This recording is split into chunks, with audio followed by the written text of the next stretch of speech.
అందరికీ నమస్కారం అండి. తెలుగు కథల సంపుటికి స్వాగతం. నా పేరు శ్వేత. ఈరోజు మనం చెప్పుకోబోయే కథ భారమైన తల్లి. కథలోనికి వెళ్లే ముందు మన ఛానల్ని మొదటిసారిగా చూస్తున్న వారైతే సబ్స్క్రైబ్ చేసుకోవడం మర్చిపోకండి. కథను పూర్తిగా విన్న తర్వాత లైక్ చేయడం, షేర్ చేయడం అస్సలు మర్చిపోవద్దండి. ఇంకెందుకండి ఆలస్యం, కథలోనికి వెళ్ళిపోదాం. కన్నీళ్లు దారులుగా ప్రవహిస్తున్నాయి. 65 ఏళ్ల అన్నపూర్ణాదేవి అటు ఇటు చాలా ఆందోళనగా చూస్తోంది. చాలాసేపటి నుండి రైల్వే స్టేషన్లో కూర్చొని ఉంది. అక్కడే చిన్న పుస్తకాల దుకాణం నడుపుతున్న 30 ఏళ్ల రఘురాం చాలాసేపటి నుండి ఆమెనే గమనిస్తూ ఉన్నాడు. ఈ వృద్ధురాలు ఇక్కడ కూర్చొని చాలా గంటలు గడిచింది. కానీ ఎవ్వరూ ఆమెను తీసుకెళ్లడానికి రాలేదు. అలాగే రైల్వే స్టేషన్లోని ఎవ్వరి దృష్టి ఆమె వైపు మళ్ళలేదు. రఘురాం ఉదయం షాపు తెరిచినప్పుడు ఆ వృద్ధురాలు అక్కడే కూర్చొని ఉండటాన్ని గమనించాడు. అప్పటికే మధ్యాహ్నమయ్యింది. ఆ వృద్ధురాలు ఎవరికోసమో ఎదురు చూస్తున్నట్లుగా నిస్సహాయ కళ్ళతో అటు ఇటు చూస్తూనే ఉంది. ఆ స్థితిలో ఉన్న వృద్ధురాలిని చూసి రఘురాంకి జాలి కలిగింది. అతను ఆమె దగ్గరగా వెళ్ళాడు. అమ్మా, నువ్వు ఎక్కడికి వెళ్తున్నావు? ఎవరికోసం ఎదురు చూస్తున్నావు? నిన్ను తీసుకెళ్లటానికి ఎవరైనా వస్తారా అని రఘురాం అడిగిన ప్రశ్నకు అన్నపూర్ణ గారు ఇలా చెప్పారు. బాబూ, నేను ఉదయం నా కొడుకు కోడలితో ఇక్కడికి వచ్చాను. మేమంతా కలిసి పూణే వెళ్తున్నాం. నన్ను ఇక్కడే కూర్చోమ్మని, వాళ్ళు ఆకలిగా ఉందని స్టేషన్ బయట ఏదైనా తిని వస్తామని బయటికి వెళ్ళారు. కానీ ఇంత సమయం ఎందుకు పట్టిందో నాకు తెలియటం లేదు. నిన్ను చూస్తుంటే నా కొడుకులాగే అనిపిస్తున్నావు. ఒక చిన్న సహాయం చేస్తావా బాబూ? కాస్త బయటికి వెళ్ళి నా కొడుకు కోడలు ఇంతసేపు ఎందుకు రాలేదో కాస్త చూసి వస్తావా అంటూ అడిగింది. అన్నపూర్ణ గారి మాటలు విన్న రఘురాం, అమ్మా, కానీ పూణే ట్రైన్ వెళ్ళిపోయి చాలాసేపయ్యింది కదా అన్నాడు. ఇది విని అన్నపూర్ణ గారు, లేదు లేదు, నువ్వు ఏదో పొరపాటు పడ్డావు. నా కొడుకు తనతో పాటు నన్ను కూడా తీసుకెళ్తాడు.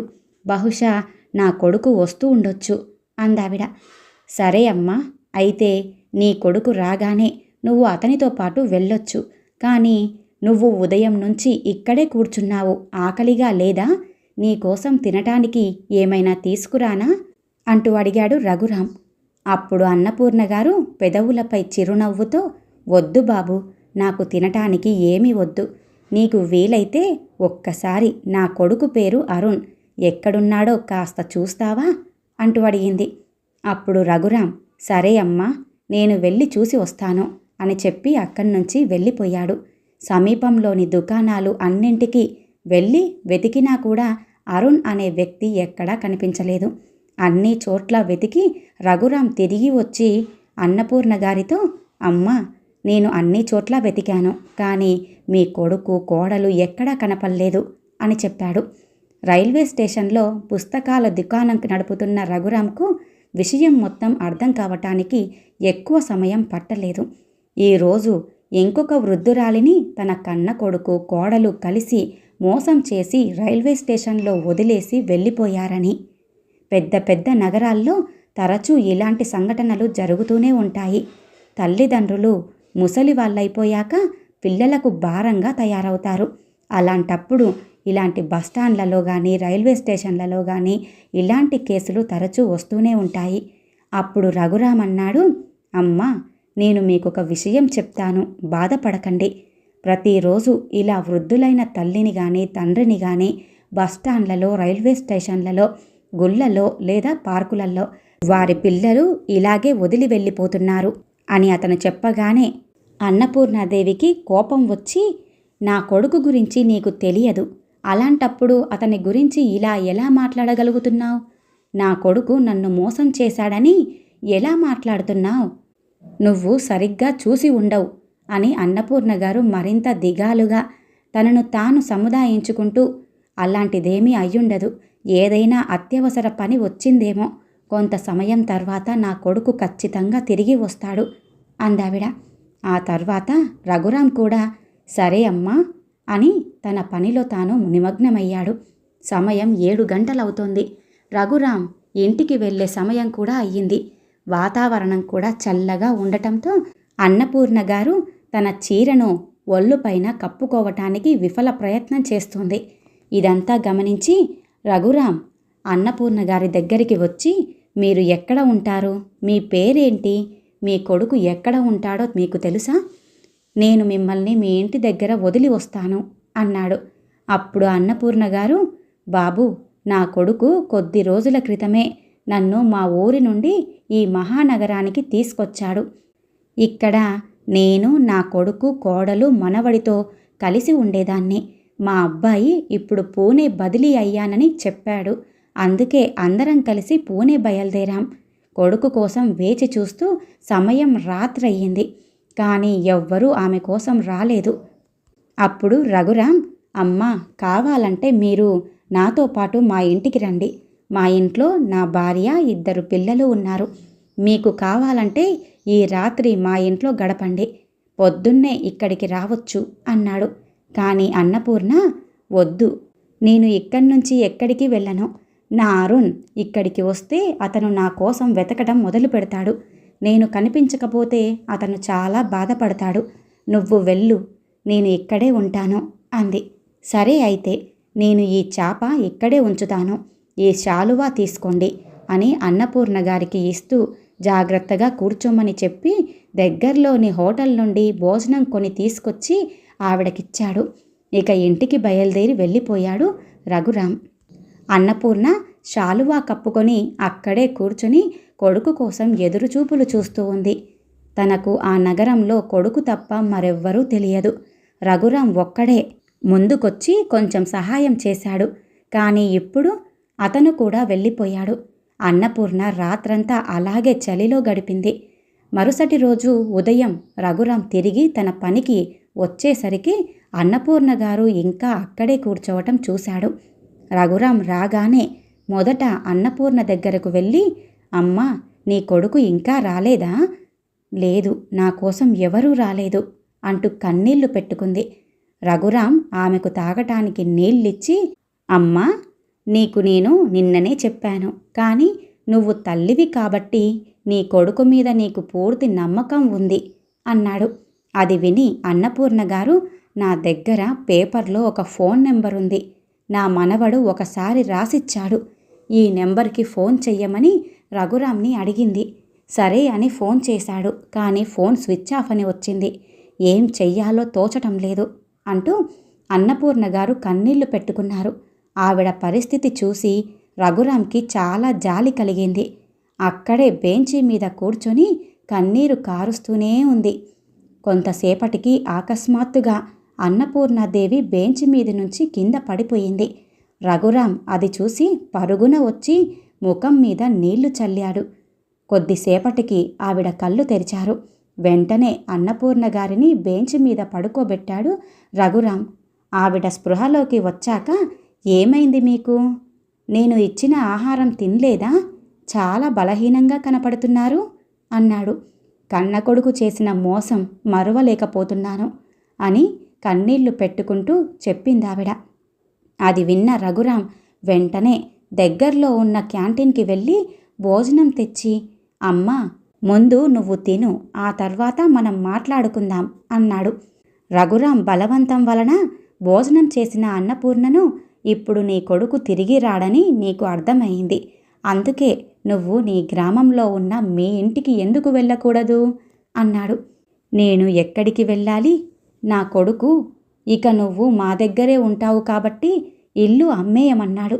ఈ వయసులో అంత డబ్బు ఎలా దాయగలవు అని డబ్బంతా అరుణే తీసుకున్నాడు. అన్నపూర్ణ గారి మాటలు విన్న రఘురాంకి మనసు తరక్కుపోయింది. కానీ అతను ఏమీ చెయ్యలేని పరిస్థితి. ఏదో చిన్న దుకాణం నడుపుతూ కుటుంబాన్ని పోషించుకుంటున్నాడు. అన్నపూర్ణ గారిని శాంతపరిచి మళ్ళీ తన దుకాణాన్ని చూసుకోవటం ప్రారంభించాడు. కొంతసేపటి తర్వాత అన్నపూర్ణ గారు అక్కడి నుంచి లేచి ఎక్కడికో వెళ్ళిపోయింది. వాతావరణం చల్లగా ఉండటంతో చలికి వణుకుతూ అన్నపూర్ణ గారు ఫుట్పాత్పై బయట కూర్చొని ఏడవటం చూశాడు రఘురాం. అదే సమయంలో అన్నపూర్ణ గారిని చూసి అక్కడికి కొన్ని కుక్కలు వచ్చి దగ్గరగా మొరగటం ప్రారంభించగా ఆ వృద్ధురాలు ఒక్కసారిగా భయపడి అక్కడి నుంచి లేచింది. అదే సమయంలో ఇదంతా చూసిన రఘురాం కుక్కల్ని తరిమేసి అన్నపూర్ణను పక్కన కూర్చోబెట్టి తన భార్యకు ఫోన్ చేశాడు. అన్నపూర్ణ గారి పరిస్థితి మొత్తం వివరించి, సీత, నా తల్లి అనారోగ్యంగా ఉన్నప్పుడు నా దగ్గర డబ్బులు లేక ఆవిడను బాగా చూసుకోలేకపోయాను. ఆ మనోవేదన నన్ను ఇప్పటికీ బాధిస్తోంది. అందుకే అన్నపూర్ణని నాతో ఇంటికి తీసుకురావాలి అనుకుంటున్నాను అని చెప్పాడాయన. దానికి రఘురాం భార్య సీత, చాలా మంచిది కాబట్టి మన ఆర్థిక పరిస్థితి అంతంత మాత్రమే అయినా ఉన్న దాంట్లో 2 పూటల భోజనమైనా ఇవ్వగలం కదా, మీరింకేం ఆలోచించకుండా ఆవిడను మన ఇంటికి తీసుకురండి అంది. ఇది విన్న రఘురాం చాలా సంతోషించి అన్నపూర్ణ గారిని తన ఇంటికి తీసుకువెళ్ళాడు. అతని ఇల్లు చాలా చిన్నది. అక్కడ అతనికి భార్య, 2 పిల్లలు ఉన్నారు. ఇంటికి చేరుకున్న తర్వాత అన్నపూర్ణ గారు, బాబు, నా వల్ల మీరు కూడా ఇబ్బంది పడుతున్నారు. నా తలరాతలో దేవుడు ఏది రాశాడో అదే జరుగుతుంది, కానీ నా వల్ల మీరు ఇబ్బంది పడకండి అంది. దానికి సీత, లేదు లేదు, మీరు మాతో పాటు ఇక్కడే ఉంటే మాకు చాలా సంతోషంగా ఉంటుంది. దేవుడు మీ తలరాతలో మాతో ఉండమని రాశాడేమో, కాబట్టి ఇక నుండి మీరు ఈ ఇంట్లోనే ప్రశాంతంగా ఉండండి అంది. కొంతసేపటికి కుటుంబ సభ్యులందరూ కలిసి భోజనం చేశారు. కానీ అన్నపూర్ణ గారికి అసౌకర్యంగా ఉండటం గమనించిన రఘురాం, మా ఇల్లు కొంచెం ఇరుగ్గా ఉంటుంది, కానీ మా గుండెల్లో మీకోసం చాలా స్థలం ఉంది. మా పిల్లల్ని మీ సొంత మనవళ్ళుగా భావించండి. ఇక నుంచి మీరు ఈ ఇంటి సభ్యులుగా ఉంటారు. ఆ మాటలకు అన్నపూర్ణ గారికి కన్నీళ్ళొచ్చాయి. రఘురాం సీతల తలలపై చెయ్యి వేసి, మీరిద్దరూ ఎప్పుడూ ఇలాగే సంతోషంగా ఉండాలి. నా సొంత కొడుకు కోడలు నన్ను తిరస్కరించినా ఈ కష్టకాలంలో మీరు నాకు మద్దతుగా నిలిచారు అని కన్నీళ్లు పెట్టుకుంది. మరుసటి రోజు ఉదయం రఘురాం స్నానం చేసి తన షాప్కి వెళ్ళాడు. పిల్లలు స్కూల్కి వెళ్ళారు. ఇంట్లో అన్నపూర్ణ గారు మరియు సీత మాత్రమే ఉన్నారు. సీత ఇంటి పనులు చూసుకోవటమే కాకుండా పిండి వంటలు తయారు చేసి వాటిని అమ్మటం అన్నపూర్ణ చూసింది. నేను కూడా చాలా బాగా వంటలు చేస్తాను అంటూ, నీ పనిలో నన్ను సహాయం చెయ్యనివ్వమ్మా అంటూ అడిగి అన్నపూర్ణ గారు కూడా ఆవిడ పనిలో సీతకి సహాయం చేయటం ప్రారంభించింది. ఆమె వారి కుటుంబంలో కలిసిపోయింది. ఇప్పుడు ఆమె కుటుంబంలోని మనిషిలా ప్రతి పనిలో పాల్గొంటోంది. ఇప్పుడు అన్నపూర్ణ గారి రాకతో సీత పిండి వంటల పని మరింత మెరుగుపడింది. ఎందుకంటే అన్నపూర్ణ గారు వంటలు చేయటంలో నిపుణురాలు. ప్రజలు అన్నపూర్ణ వంటలని చాలా ఇష్టపడడం ప్రారంభించారు. పిండి వంటలతో పాటు పచ్చళ్ళు, పొడులు, ఊరగాయలు చేసి అమ్మేవారు. అన్నపూర్ణ గారి చేతి వంటలకి గిరాకీ బాగా పెరిగింది. మెల్లమెల్లగా ఆర్డర్స్ రావటం మొదలయ్యాయి. ఇంట్లో చిన్న చిన్న ఆర్థిక ఇబ్బందులు కూడా తొలగిపోతున్నాయి. ఇంట్లో ఉంటూ అన్నపూర్ణ గారు పిల్లల్ని చూసుకునేవారు. మార్కెట్ నుండి కూరగాయలు తీసుకురావటం వంటి చిన్న చిన్న పనులను కూడా చూసుకునేవారు. రఘురాం, సీత తరచుగా ఎలాగైతే చెట్టుకు వేరు ముఖ్యమో అలాగే ఇంటికి పెద్ద దిక్కు చాలా అవసరం అనుకునేవారు. అన్నపూర్ణ గారి రూపంలో ఆ లోటు తీరిపోయింది అనుకున్నారు. ఒకరోజు సీత ఇంటి పని చేస్తూ ఉండగా అన్నపూర్ణ గారు, అమ్మా సీత, నేను కూరగాయలు కొనుక్కొనొస్తాను, ఒక సంచి ఇవ్వు అని కూరగాయలు కొనటానికి వెళ్ళిపోయారు. తిరిగి వస్తూ ఉండగా ఒక వికలాంగ బాలుడు లాటరీ టికెట్ అమ్ముతూ ఉండటం చూసింది. ఒక్కోటి 100 రూపాయలు, ప్రైజ్ మనీ 5 కోట్లు. అన్నపూర్ణను చూడగానే ఆ అబ్బాయి అన్నపూర్ణ గారి వద్దకు వచ్చి టికెట్ కొనమని, ఒకే ఒక టికెట్ కొనమని పదే పదే అడుగుతూ ఉండటంతో పేదవాడికి కొంత మేలు జరుగుతుందని ఆ పిల్లవాడిపై జాలిపడి ఆ అబ్బాయి దగ్గర ఒక టికెట్ కొనింది అన్నపూర్ణమ్మ. ఈ నెలాఖరుకు పేపర్లో విజేతను ప్రకటిస్తారని ఆ అబ్బాయి అన్నపూర్ణ గారికి చెప్పాడు. ఆ టికెట్ కొనుక్కొని ఇంటికి తిరిగి వచ్చింది అన్నపూర్ణమ్మ. ఇంటికి వచ్చిన తర్వాత సీతకి కూరగాయలిచ్చేసి మిగిలిన ఇంటి పనంతా ఇద్దరూ కలిసి చేసుకున్నారు.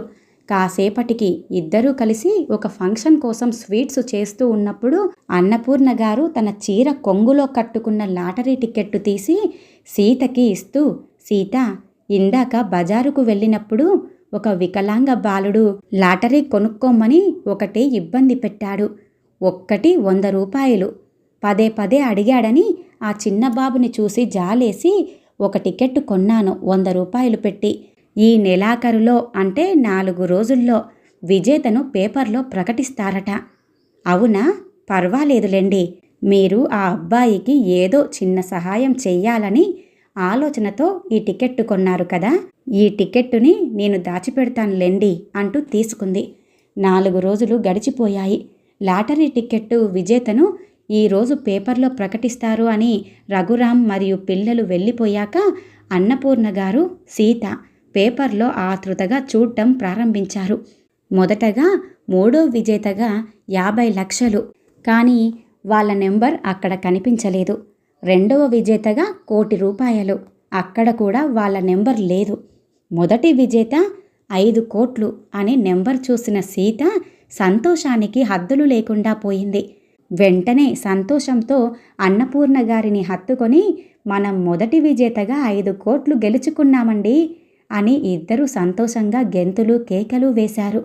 చిన్న పని ఉండి ఇంటికి వచ్చిన రఘురాం, ఏం జరిగింది, ఇద్దరు చాలా సంతోషంగా ఉన్నారు అన్నాడు.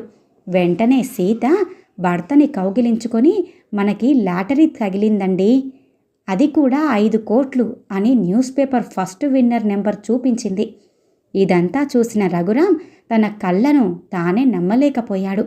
నిజంగా లాటరీ మనకు వచ్చిందా అని అన్నపూర్ణ గారు సంతోషంగా నవ్వారు. ఇప్పటి నుంచి మన జీవితాల్లో సంతోషాలే అంటూ ముగ్గురు ఎంతో ఆనందించారు. 2 రోజుల తర్వాత న్యూస్ పేపర్లో ఇచ్చిన అడ్రస్కి వెళ్ళి డబ్బులు తీసుకోవాలి. 2 రోజుల తర్వాత కుటుంబం అంతా కలిసి వెళ్ళి డబ్బు తీసుకున్నారు. ఇంత పెద్ద మొత్తం మొదటిసారిగా చూసిన వారి కళ్ళు ఆనంద బాష్పాలతో నిండిపోయాయి. కొంతకాలం తర్వాత తమ కోసం ఒక మంచి సొసైటీలో విలాసవంతమైన ఫ్లాట్ కొన్నారు. ఇప్పటి వరకు ఒక చిన్న గదిలో వంట పని చేసిన అన్నపూర్ణ, సీత లాటరీ డబ్బుతో ఒక హోటల్ తెరిచారు. అక్కడ వారు హోమ్ మేడ్ ఫుడ్స్ తయారు చేయటం ప్రారంభించారు. కొద్ది రోజుల్లోనే వారి పని ప్రసిద్ధి చెందింది. నగరంలో వీరి హోటల్ పేరు నలుమూలలు విస్తరించడం ప్రారంభించింది. ఇప్పుడు వారికి సహాయం చేయటానికి కొంతమంది పనివాళ్లను కూడా నియమించుకున్నారు. వ్యాపారం రోజు రోజుకి రెట్టింపయ్యింది. ఇదే నగరంలో అన్నపూర్ణ గారి వియ్యంకులు కూడా ఉండేవారు. ఎప్పుడైతే అన్నపూర్ణ గారు కోటేశ్వరులు అయ్యిందని, అలాగే పెద్ద వ్యాపారాన్ని నడుపుతుందని తెలిసి ఆవిడ ఆశ్చర్యపోయారు. వెంటనే తన కూతురు అంటే అన్నపూర్ణ గారి కోడలు రోజాకి ఫోన్ చేసి, రోజా, ఇది ఒక అద్భుతంగా ఉంది, నా చెవులను నేనే నమ్మలేకపోయాను అని అన్నపూర్ణ గారి గురించి మొత్తం చెప్పేసింది. తన తల్లి మాటలు విన్న రోజా, అమ్మా, నువ్వేం మాట్లాడుతున్నావు? నిజంగానే మా అత్తయ్య కోటేశ్వరురాలయ్యిందా అంది. మీ అత్తగారి గురించి నగరమంతా చర్చనీయాంశమవుతోంది. మీ అత్తగారికి 5 కోట్ల లాటరీ తగిలిందట. ఆ డబ్బుతో మీ అత్తగారు సొంతంగా వ్యాపారం చేసి బాగా డబ్బు సంపాదిస్తున్నారు. ఇది విన్న రోజా చేతిలో నుంచి ఫోన్ కింద పడిపోయింది. ఆమెకు మైకం వచ్చింది. ఆమె కాళ్ళ కింద నేల కంపించినట్లుగా అయింది. ఈ సంఘటన మొత్తం అరుణ్ ఇంటికి రాగానే చెప్పింది భార్య. కానీ ఇప్పుడు పశ్చాత్తాపపడడం తప్ప అతను ఇంకేం చేయగలడు? ఒకరోజు ఆఫీస్ నుండి అరుణ్ ముఖం వేలాడుతూ ఇంటికి తిరిగి వచ్చి రోజాతో ఇలా అన్నాడు. కంపెనీలో చాలామందిని జాబ్ నుండి టెర్మినేట్ చేశారు. నేను కూడా కొత్తగా జాయిన్ అయ్యాను కదా, నా ఉద్యోగం కూడా పోయిందని చెప్పాడు. ఇది విన్న రోజా వెంటనే తల పట్టుకొని కూర్చుంది. మరుసటి రోజు రోజా తన తల్లికి ఫోన్లో ఈ విషయమంతా చెప్పి, అమ్మా, నాకు ఏమీ అర్థం కావటం లేదిప్పుడు. మా అబ్బాయిని ఉన్నత చదువులు చదివించాలని ఎన్నో కలలు కన్నాను, కానీ ఇప్పుడు ఆయన ఉద్యోగమే పొయ్యింది అని ఏడుస్తున్న కూతుర్ని తల్లి ఓదారుస్తూ, దాని గురించి ఆందోళన చెందటానికి ఏముందే పిచ్చిదానా, ఇప్పుడు మీ అత్తగారే కుబేరురాలు. ఆమె దగ్గరకు వెళ్ళి ఆమెకు క్షమాపణ చెప్పండి అంది. వెంటనే రోజా అరుణ్ దగ్గరికి వెళ్ళి, మీ అమ్మగారు ఇప్పుడు మంచి పొజిషన్లో ఉన్నారు. మీ అమ్మని సహాయం అడుగుదాం, ఆమెను క్షమించమని ప్రాధేయపడదాం అని చెప్పింది. వేరే దారి లేని అరుణ్ భార్య ఇచ్చిన సలహాను అంగీకరించాడు. వెంటనే అరుణ్ ఇక ఏమీ ఆలోచించకుండా భార్య కొడుకుతో సహా అన్నపూర్ణమ్మ గారు నడిపే హోటల్కి బయలుదేరాడు. అక్కడికి చేరుకోగానే అక్కడ జాతరలా జనాలే జనాలు. కొంతసేపటికి ఎలాగో అలా ఆ గుంపులో నుంచి హోటల్ లోపలికి వచ్చారు. వాళ్ళ అమ్మ విలాసవంతమైన కుర్చీలో కూర్చొని ఇంటర్వ్యూ ఇస్తూ ఉండటం చూశారు. ఇదంతా చూసిన అన్నపూర్ణ గారి కొడుకు కోడలు కళ్ళల్లో నీళ్లు తిరిగాయి. చాలాసేపటికి జనం తగ్గుముఖం పట్టడంతో రోజా, అరుణ్ అన్నపూర్ణ గారి పాదాలపై పడి, అమ్మా, దయచేసి మమ్మల్ని క్షమించండి, మా వల్ల చాలా పెద్ద తప్పు జరిగిపోయింది అన్నారు. అదే సమయంలో అన్నపూర్ణ గారు, ఎవరు బాబు మీరు? ఎవరు తల్లి? ఎవరికి తల్లి? నాకు ఒకే ఒక కొడుకు కోడలు ఉన్నారు. నా కొడుకు పేరు రఘురాం, కోడలు పేరు సీత. కన్న కొడుకు నన్ను రోడ్డు మీద వదిలేసి వెళ్ళినప్పుడు నాకు వాళ్ళ ఇంట్లో ఆశ్రయం ఇచ్చారు. మీతో నాకు ఎలాంటి సంబంధమూ లేదు అంటూ తన కస్టమర్లను అటెండ్ అవ్వటానికి లేవగానే వెనక నుండి అరుణ్ పిలిచాడు. ప్లీజ్ అమ్మా, మేము చేసిన తప్పుని క్షమించు. ఇప్పుడు నా ఉద్యోగం కూడా పోయింది. నాకు వేరే చోట కూడా ఉద్యోగం రావటం లేదు. నీ దగ్గరికి తప్ప మేం మాత్రం ఎక్కడికి వెళ్ళగలం? పెద్ద నేరం చేశామని గ్రహించాం. ఇకనైనా క్షమించమ్మా అన్నాడు. అది విని అన్నపూర్ణ గారు ఇలా అన్నారు. దీన్నే భగవంతుడు చేసే న్యాయం అంటారు. భగవంతుడు అందరినీ చూస్తూ ఉంటాడు. పాపం చేసిన వారు శిక్ష అనుభవించక తప్పదు అన్నారు. అప్పుడు కోడలు రోజా, అత్తయ్య, మేము మీతో పాటు కలిసి జీవించాలి అనుకుంటున్నాం అంది. కానీ నేను మీతో జీవించాలని అనుకోవట్లేదు. నా వృద్ధాప్యంలో నేను గౌరవంగా జీవించాలి అనుకుంటున్నాను. ఇప్పటికే ఒకసారి మీ చేతిలో మోసపోయాను. ఇంకొకసారి మిమ్మల్ని నమ్మి మీతో పాటు రాను అంది అన్నపూర్ణ. మీ ఆస్తిపై మాకు కూడా హక్కు ఉందని మీరు మర్చిపోతున్నారా అత్తయ్య అంది కోడలు. అప్పుడు అన్నపూర్ణ గారన్నారు, మీరిద్దరూ ఏ హక్కు గురించి మాట్లాడుతున్నారు? నన్ను రైల్వే స్టేషన్లో వదిలేసిన రోజునే ఆ హక్కు ముగిసిపోయింది. తల్లి మాట విన్న తర్వాత కొడుకు కోడలు ఏమీ మాట్లాడలేక తల వంచుకున్నారు. అప్పుడు అన్నపూర్ణ గారు, మీరు ఇక్కడికి గెస్టుల్లా వచ్చారు కాబట్టి ఏదైనా తిని వెళ్ళండి అని చెబుతున్న అన్నపూర్ణ ముఖంలో గర్వంతో కూడిన చిరునవ్వుతో తన పనిలో తాను నిమగ్నమైపోయింది. ఈ కథ ఇంతటితో సమాప్తమండి. విన్నారుగా. తనని మోసం చేసి రైల్వే స్టేషన్లో వదిలేసిన కొడుకు కోడలికి ఆ తల్లి ఎలా బుద్ధి చెప్పిందో. మరి ఈ కథ గనుక మీకు నచ్చినట్లయితే లైక్ చేయండి, షేర్ చేయండి, అలాగే సబ్స్క్రైబ్ చేసుకొని మన ఛానల్ని ఎంకరేజ్ చేయండి. మీ యొక్క విలువైన అభిప్రాయాలను కామెంట్ రూపంలో తెలియజేయండి. మరొక మంచి కథతో మళ్ళీ కలుద్దామండి. నమస్కారం.